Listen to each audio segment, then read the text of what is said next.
Assalamualaikum, salam sejahtera bagi kita semua. Pada kesempatan kali ini, kami dari kelompok 3 akan mempresentasikan tugas pengantar akuntansi 1 yang dibimbing oleh Bapak Dr. Sparta di chapter keempat. Presentasi ini disusun oleh saya sendiri, Hairunisa, 2020 12 11 017. Saya Satria Purwantoro, 2020 12 11 014. Saya Andini Maharani Putri, 2020 12 11 013. Saya Zarkairani, 2020 12 11 012.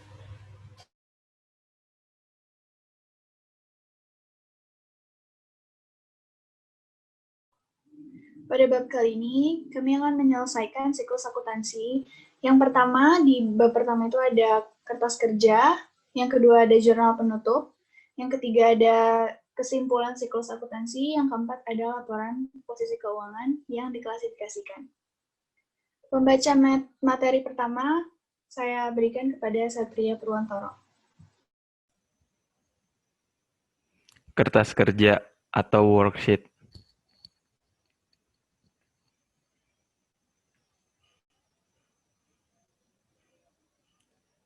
Materi worksheet yang akan saya sampaikan yang pertama adalah pengertian worksheet, fungsi worksheet, cara membuat worksheet, dan bentuk-bentuk worksheet.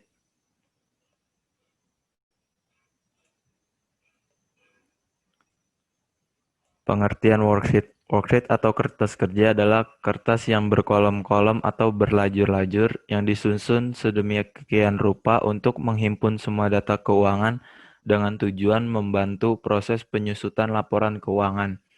Sumber pencatatan kertas kerja adalah neraca saldo dan jurnal penyesuaian. Kedua sumber ini sekaligus akan terlihat pada bagian kertas kerja.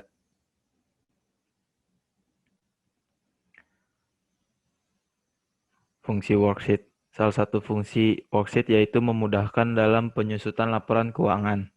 Yang kedua, menggolongkan atau meringkas informasi dari neraca saldo dan data penyesuaian sehingga siap untuk dibuat laporan keuangan. Dan yang ketiga, fungsi worksheet juga bisa memudahkan menemukan kesalahan yang mungkin terjadi dalam pembuatan jurnal penyesuaian.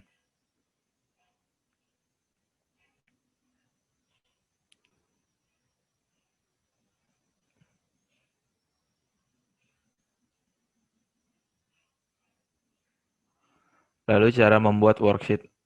Pertama, kita membuat format worksheetnya. Lalu isi kolom nomor akun dan nama akun beserta saldo akunnya.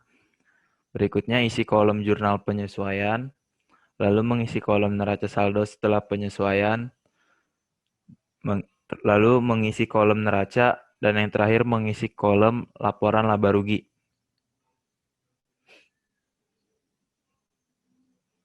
Bentuk-bentuk worksheet. Bentuk worksheet ada 4, yaitu worksheet bentuk 3 lajur atau 6 kolom. Yang kedua, worksheet bentuk 4 lajur atau 8 kolom. Yang ketiga, worksheet bentuk 5 lajur atau 10 kolom. Dan yang terakhir, worksheet bentuk 6 lajur atau 12 kolom. Dan ini adalah contoh worksheet bentuk 3 lajur atau 6 kolom. Dan ini worksheet bentuk 4 lajur atau 8 kolom. Ini worksheet bentuk 5 lajur atau 10 kolom. Dan bentuk yang terakhir adalah worksheet bentuk 6 lajur atau 12 kolom. Selanjutnya, materi jurnal penutup akan dibacakan oleh Zahra.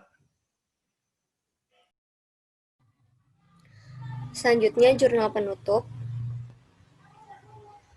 Jurnal penutup itu pengertiannya ialah jurnal yang dibuat untuk menutup akun-akun sementara sehingga nilainya menjadi 0. Yang tergolong akun-akun sementara yaitu ada pendapatan, beban, dan prive. Nah, mengapa akun sementara harus ditutup pada akhir periode? Akun-akun sementara atau akun nominal harus ditutup pada akhir periode karena akun tersebut bersifat sementara, yang berfungsi menampung perubahan akun modal selama periode akuntansi. Pada saat penutupan, semua akun perubahan modal yang telah ditampung akun sementara akan dilimpahkan ke akun modal sehingga jumlah modal bisa mengalami perubahan.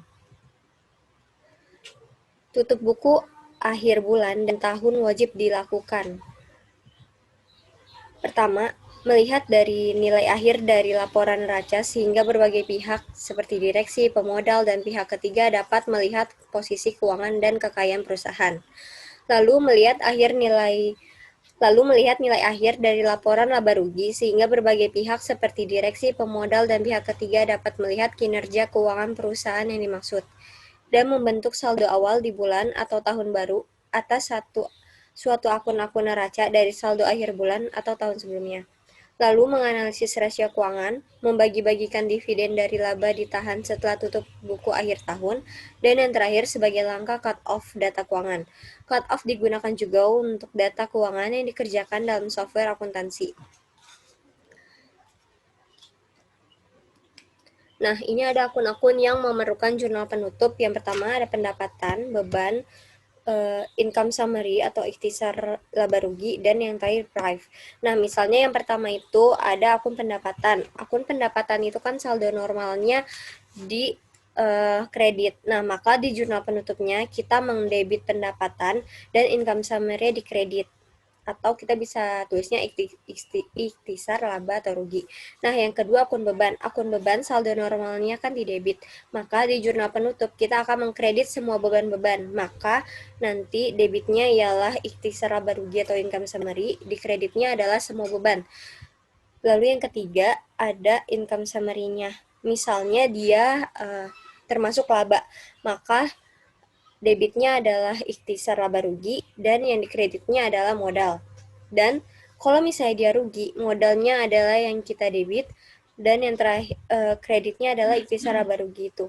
Lalu ada akun prive. Akun prive itu saldo normalnya di debit, maka jurnal penutupnya kita mengkredit prive dan modalnya adalah maksudnya debitnya adalah modalnya. Lalu selanjutnya saya serahkan kepada Andini. Siklus akuntansi dan mengoreksi entry. Kesimpulan dalam siklus akuntansi. Jadi pertama itu kita menganalisis transaksi bisnis, lalu melakukan pencatatan pada jurnal, lalu diposting ke buku besar umum, lalu membuat neraca saldo, lalu mencatat dan posting entry penyesuaian, membuat neraca saldo setelah penyesuaian, pembuatan laporan keuangan, lalu pencatatan dan posting jurnal penutup, dan yang terakhir membuat neraca saldo setelah penutupan.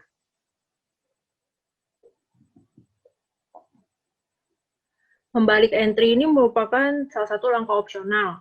Beberapa akuntan memilih untuk membalik entry penyesuaian tertentu pada awal periode akuntansi berikutnya. Setiap entry pembalik merupakan kebalikan dari entry penyesuaian yang telah dibuat di periode sebelumnya. Ini merupakan langkah opsional, langkah yang tidak wajib dalam siklus akuntansi. Penggunaan ayat jurnal pembalik tidak mengubah jumlah yang dilaporkan dalam laporan keuangan.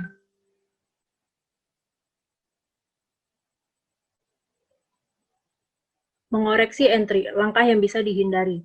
Mengoreksi entry itu tidak diperlukan jika catatan bebas dari kesalahan. Namun perlu dibuat setiap kali ditemukan kesalahan. Perusahaan menjurnal dan posting penyesuaian hanya di akhir periode akuntansi. Harus diposting sebelum entry penutup. Daripada menyiapkan jurnal yang dikoreksi, bisa juga membalikan entry yang salah dan kemudian menyiapkan entry yang benar.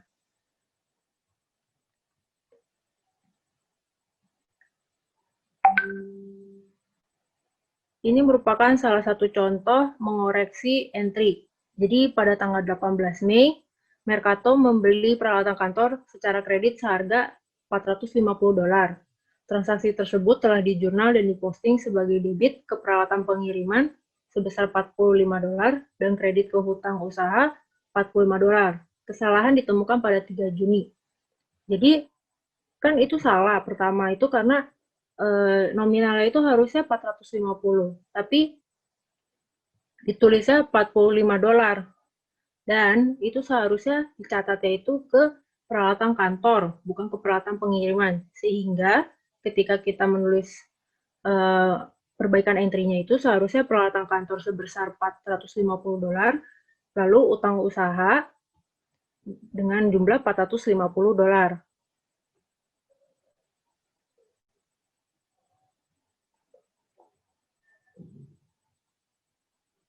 Materi selanjutnya saya akan serahkan ke Hairunisa. Materi terakhir ini adalah the classified statement of financial position atau neraca rahasia, menyajikan informasi tentang suatu entitas aset, kewajiban, dan ekuitas pemegang saham yang digabungkan atau diklasifikasikan ke dalam subkategori akun.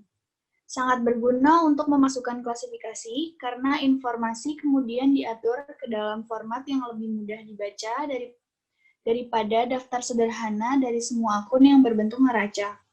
Ketika informasi dikumpulkan dengan cara ini, pengguna neraca mungkin menemukan bahwa informasi yang berguna dapat diekstraksi lebih cepat daripada jika sejumlahnya besar item di baris disajikan.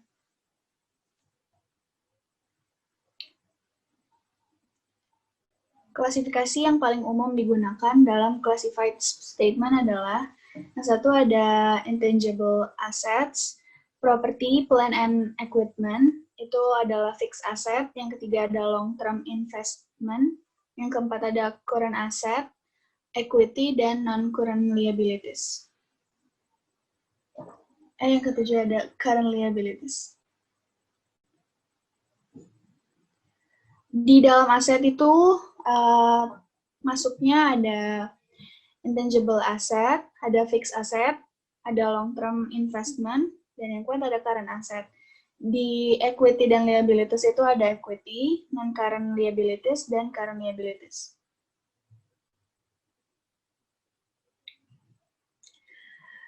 Intangible asset itu adalah aset yang tidak memiliki substansi fisik, itu contohnya ada paten, merek dagang, hak cipta, dan daftar pelanggan.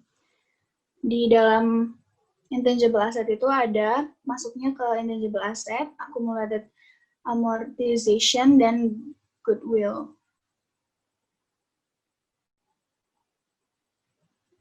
Selanjutnya ada fixed asset atau property, plant, and equipment. Fixed asset adalah properti dengan masa manfaat lebih dari satu periode laporan dan melebihi batas kapasitas minimum entitas. Aset tetap tidak dibeli dengan tujuan untuk dijual kembali, melainkan untuk penggunaan produktif dalam entitas. Selain itu, diperkirakan tidak akan habis dikonsumsi dalam setahun setelah pembelian. Sebuah persediaan barang tidak dapat dianggap sebagai aset tetap karena dibeli dengan maksud baik, menjual secara langsung, atau memasukkan ke dalam produk yang kemudian dijual. Di dalamnya ada buildings, computer equipment, computer software, furniture and fixture, ada intangible assets, land, leasehold improvement, ada machinery, dan faceless. Fixed asset ini muncul dalam catatan keuangan pada nilai buku bersihnya, yang merupakan biaya aslinya, dikurangkan akumulasi penyusutan. Dikurangkan biaya penurunan nilai, karena depresiasi yang sedang berlangsung, nilai buku bersih suatu aset selalu menurun. Namun dalam standar pelaporan keuangan internasional, dikemungkinkan untuk menilai kembali aset tetap, sehingga buku bersihnya dapat meningkat. Aset tetap pada awal dicatat sebagai aset dan kemudian tunduk menjadi jenis transaksi akuntansi umumnya sebagai berikut. Ada period depreciation untuk aset berwujud atau amortization untuk aset tidak berwujud. Ada impairment write-downs jika nilai aset turun di bawah nilai buku bersihnya. Yang terakhir ada disposition atau setelah aset dibuang.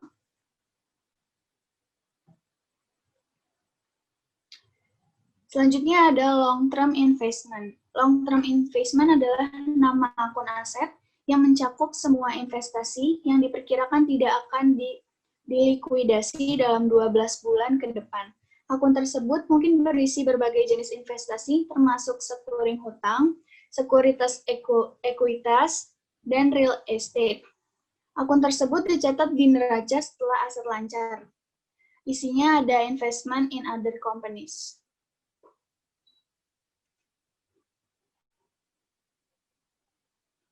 Selanjutnya ada current assets, adalah item di neraca entitas yang berupa kas, setara kas, atau yang dapat dikonversi menjadi kas dalam 1 tahun.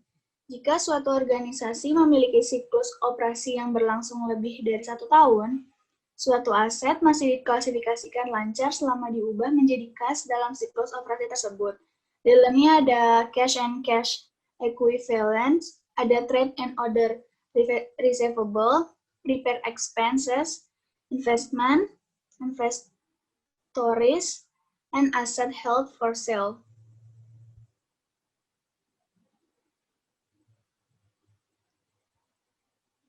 Selanjutnya ada equity.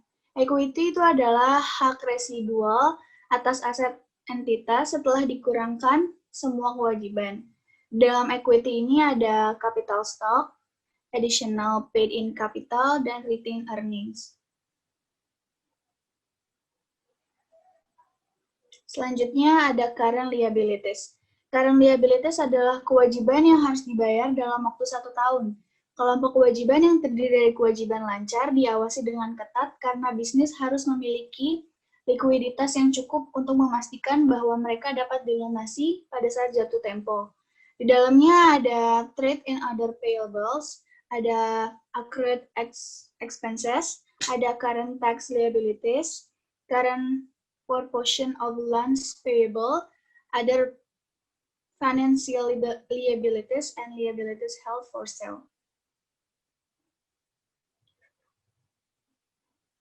Ini adalah contoh dari declassified statement of financial position.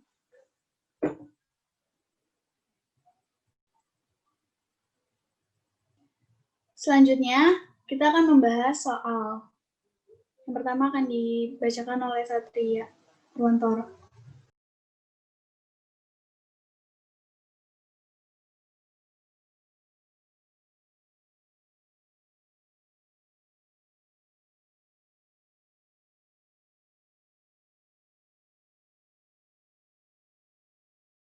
Saya akan bacakan soalnya dulu ya. Yang pertama, soal E3.5 neraca uang LTD pada tanggal 31 Desember 2020.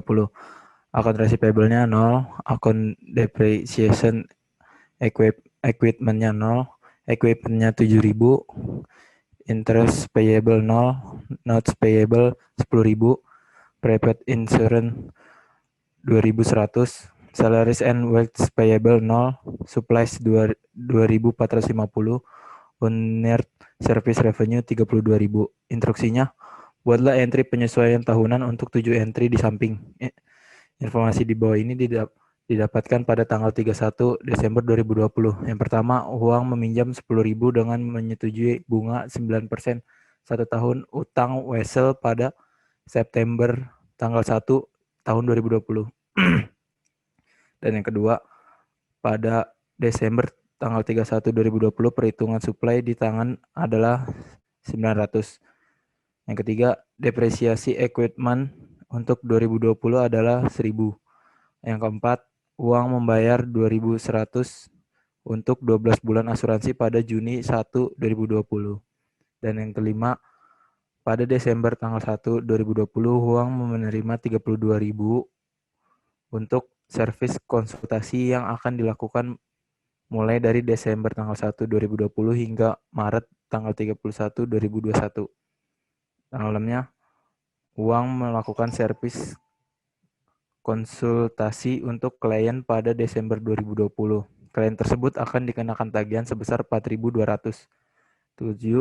Uang membayar gaji karyawan dengan total gaji 9.000 setiap hari Senin dengan perhitungan 5 hari kerja dalam seminggu. Pada hari Senin Desember tanggal 29, karyawan telah dibayar untuk pekerjaan minggu lalu. Semua karyawan tetap bekerja pada 3 hari di tahun 2020.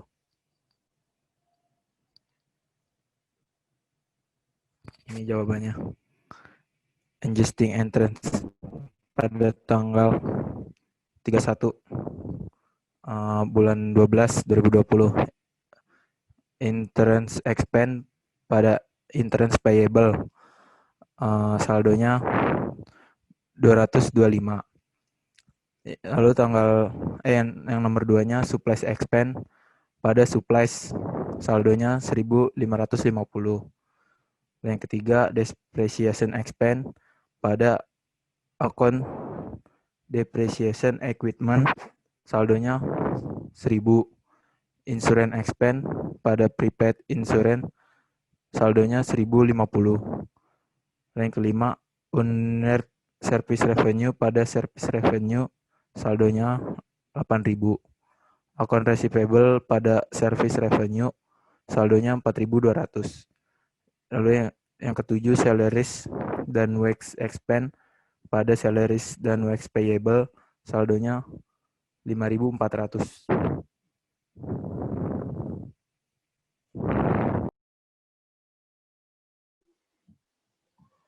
Soal E3.13. Buku besar Yon Lumber supply pada Juli 31, 2020, termasuk beberapa akun di bawah ini sebelum entry penyesuaian dibuat. Ada notes payable pada saldo kredit 20.000, supplies 24.000 pada saldo debit, prepaid rent 3.600 pada saldo debit, buildings 250.000 pada saldo debit, account depreciation buildings pada akun kredit berjumlah 140.000, unearned service revenue di akun kredit dengan jumlah 11.500. Sebuah analisa akun perusahaan menunjukkan bahwa 1. Notes payable dengan bunga 6% per tahun. 2. Total supplies di akhir bulan 18.600. 3. Saldo prepaid rent mewakili biaya sewa selama 4 bulan. 4. Karyawan dihutangkan sebesar 3.100 yang berhubungan dengan unpaid salaries and wages. 5. Depresiasi building sebesar 6.000 per tahun. 6. Selama sebulan, perusahaan memenuhi kewajiban sebesar 4.700 yang berhubungan dengan unearned service revenue. 7. Biaya maintenance dan repairs yang belum dibayar sebesar 2.300. Instruksi, buatlah entry penyesuaian pada Juli 31 dengan asumsi entry penyesuaian dibuat per bulan. Gunakan akun tambahan sesuai yang dibutuhkan.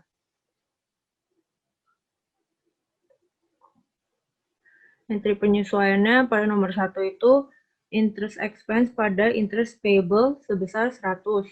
100-nya itu didapatkan dari 20.000 dikali 6% dikali 1/12. Nomor 2. Supplies expense pada supplies yang berjumlah 5.400. 5.400 itu didapatkan dari 2.400 dikurang 18.600. Yang ketiga, rent expense pada prepaid rent yang berjumlah 900.000 yang didapatkan dari 3.600 dibagi 4 sama dengan 900. 4. Salaries and wages expense pada salaries and wages payable yang berjumlah 3.100. 5. Depreciation expense pada accumulated depreciation building yang berjumlah 500 yang didapatkan dari 6.000 dibagi 12. 6. Unearned service revenue pada service revenue sebesar 4.700. 7. Maintenance and repairs expense pada maintenance and repairs payable yang berjumlah 2.300.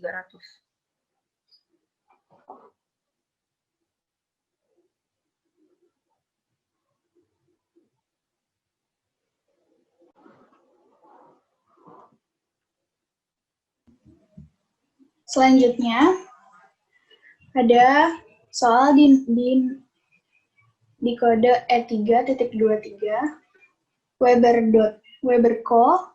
melakukan 3 transaksi bisnis yang besar pada tahun 2020.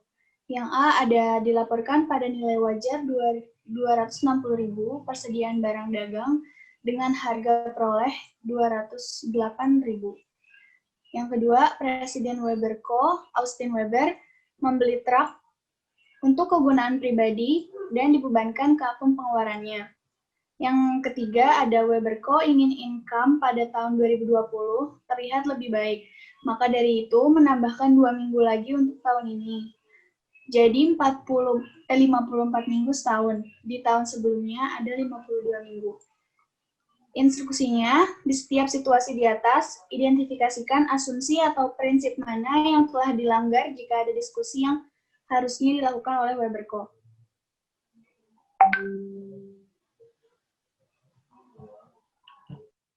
Jawabannya yang pertama, dari yang dilaporkan dengan nilai yang wajar persediaan dagang $260.000 dengan biaya $208, itu masuknya ke monetary unit assumption atau asumsi unit moneter, karena transaksi ekonomi perusahaan disajikan dalam laporan keuangan yang dapat diukur dalam satuan mata uang.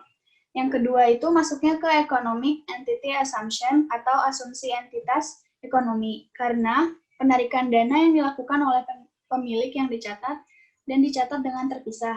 Yang ketiga itu adalah time period assumption atau asumsi periode waktu, karena dengan adanya perpanjangan waktu dalam bentuk minggu untuk membuat pendapatan di tahun 2020 lebih baik.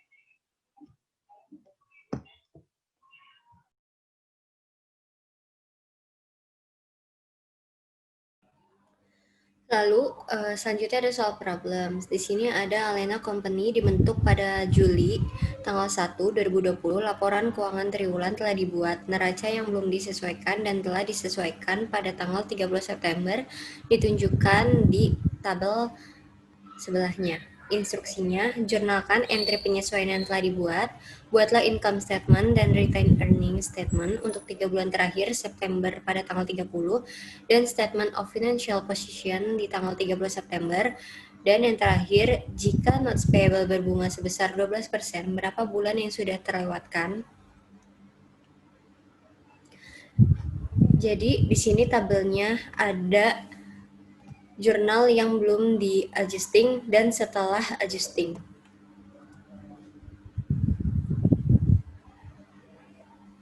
Untuk yang pertanyaan yang A, yang pertama ada akun receivable. Di sini adjustingnya yang pertama, akun receivable terhadap service revenue sebesar 1.100 didapatkan dari 11.500 dikurangi 10.400, dapatlah 1.100. Lalu ada supply expense terhadap supply sebesar 850 didapatkan dari 600 dikurangi 1.500. Sebenarnya ini hanya selisih saja, tetapi ini tetap menjadi bernilai positif. Lalu ada rent expense terhadap prepaid train senilai 1.700 yang didapatkan dari 500 dikurangi 2.200 nilai 1.700. Lalu ada akun depreciation expense terhadap akumulasi depreciation equipment senilai 700 didapatkan dari 700 dikurangi 0 dikarenakan sebelum adjusting itu nilainya bernilai 0. Lalu ada salaries wage expense terhadap salaries and wage payable senilai 725 dan interest expense terhadap interest payable bernilai 100 dan unearned rent revenue terhadap rent revenue senilai 1.450 didapatkan dari 450 dikurangi 1.900. Lalu kita ke income statement for the month ending. Di sini ada revenue, yaitu service revenue dan revenue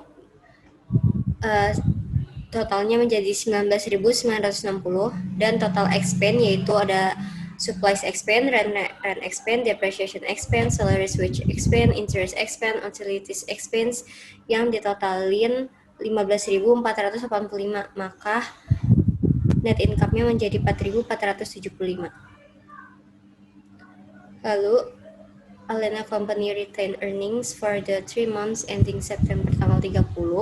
Retained earning awalnya adalah 0, net income-nya yang tadi 4.475 dan dikurangi dividennya sebesar 1.600, maka retained earning di akhir September tanggal 31 itu sebesar 2.875. Lalu ada statement of financial position.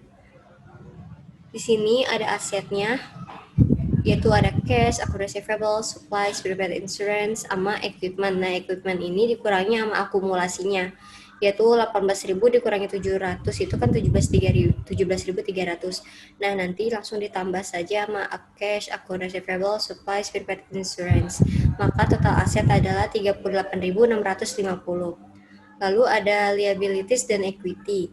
Liabilities itu ada notes payable, account payable, salaries and wage payable, interest payable, unearned revenue. Dijumlahkan dengan total liabilities sebesar 13.775 dan equity yang terdiri dari share capital ordinary dan retained earnings, yaitu total equity-nya 24.875. Maka total cakupan untuk equity and liabilities yaitu sebesar 38.650 yang sama dengan aset atau balance. Lalu untuk soal C, di sini dikatakan bahwa 12% per tahun sama dengan, kita mengartikannya 12% per tahun itu sama dengan suku bunga 1% per bulan. Nah, jadi Wesla itu 10.000 dari notes payable. Nah, jadi dia udah beredar selama 1 bulan, maka perhitungannya adalah 1/100 dikali 10.000 sebesar 100.